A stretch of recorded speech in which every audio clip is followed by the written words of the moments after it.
ለነፍሳችሁ ስለምትበሉት ነገር አታስቡ፣ ለሰውነታችሁ ስለምትለብሱት ነገር አትጨነቁ።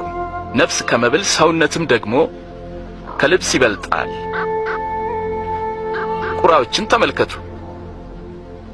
አይዘሩም አያጭዱምም፣ ዕቃ ቤት ወይም ጎተራ የላቸውም፣ እግዚአብሔር ይመግባቸዋል።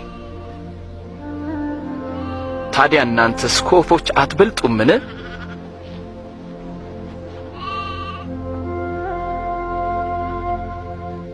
ማን ነው ከእናንተ ተጨንቆ ቁመቱ ላይ ክንድ የሚጨምር?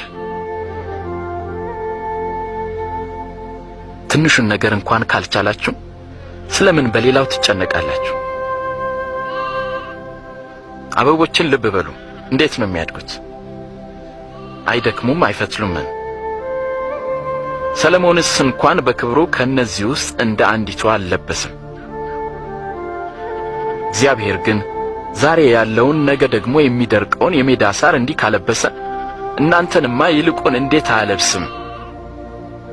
እናንተ እምነት የጎደላችሁ። ጌታ ሆይ እምነትን ጨምርልን። የሰናፍጭ ቅንጣት የምታህል እምነት ቢኖራችሁ ይህንን የሾላ ዛፍ ተነቅለ ወደ ባህር ተተከል ብትሉት በሚገባ በታዘዘ ነበር።